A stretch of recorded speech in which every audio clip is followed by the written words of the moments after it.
Selamat pagi Bapak Ibu Saudara-saudari yang dikasihi Kristus. Mari kita mengawali hari baru dengan mendengarkan firman Tuhan yang diambil dari Injil Lukas pasal 7 ayat 31 sampai dengan 35. Tuhan bersamamu. Inilah Injil suci menurut Lukas. Sekali peristiwa, berkatalah Yesus kepada orang banyak, "Dengan apakah akan kuumpamakan orang-orang dari angkatan ini? Mereka sama dengan anak-anak yang duduk di pasar dan berseru-seru, 'Kami meniup seruling bagimu, tetapi kalian tidak menari. Kami menyanyikan kidung duka, tetapi kalian tidak menangis.'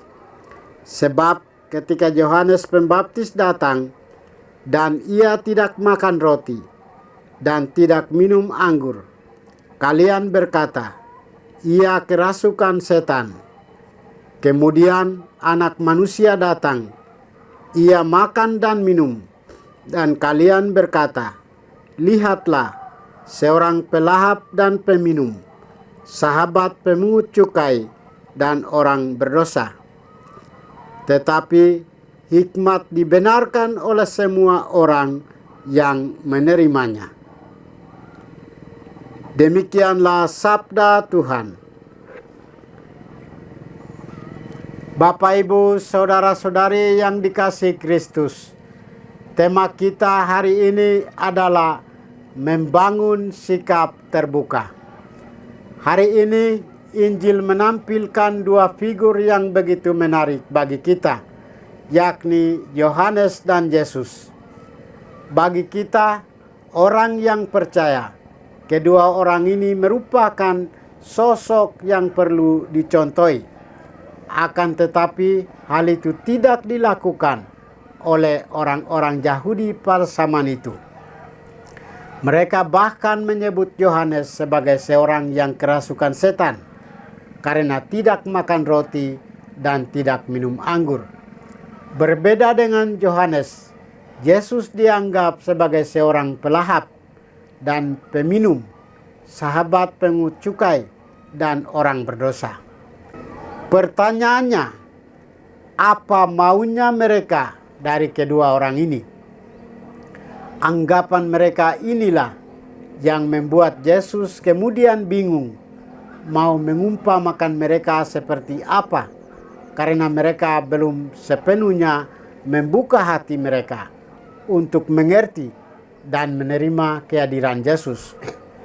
Orang-orang seangkatan Yesus menolak pewartaan Yesus dan Yohanes Pembaptis.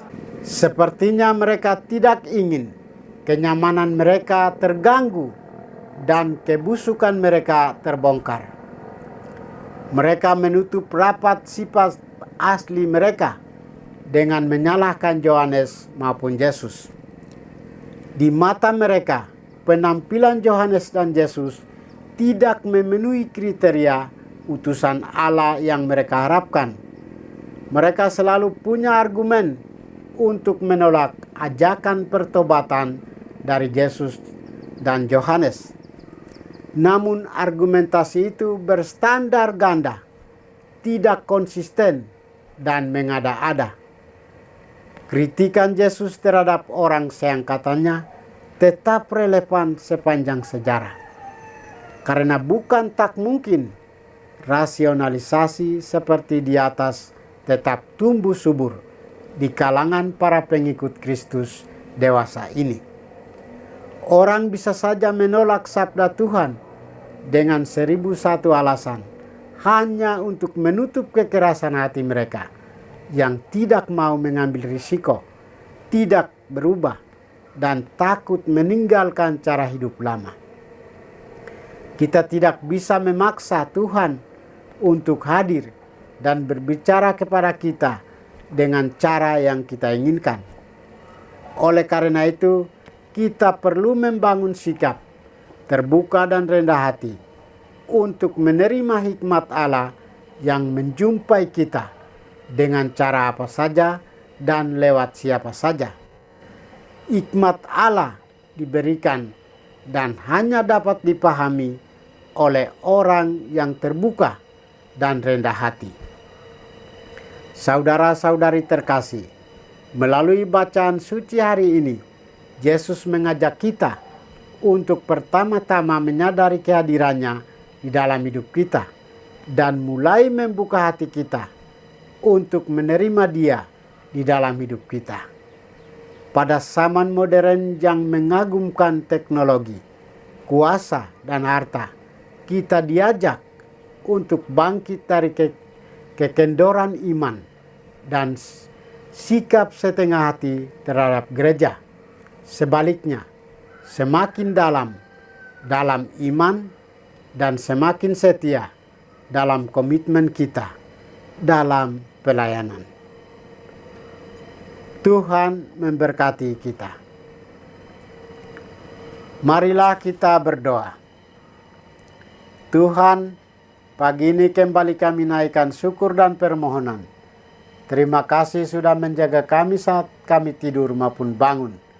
Terima kasih untuk udara sejuk dan segar pagi ini.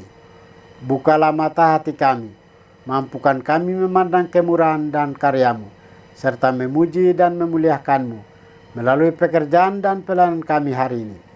Bimbinglah kami selalu untuk menyadari kesalahan kami dan bertobat, sehingga kami sungguh rendah hati, mau membuka hati, dan siap menerima rahmat-Mu yang tinggal dalam hati kami.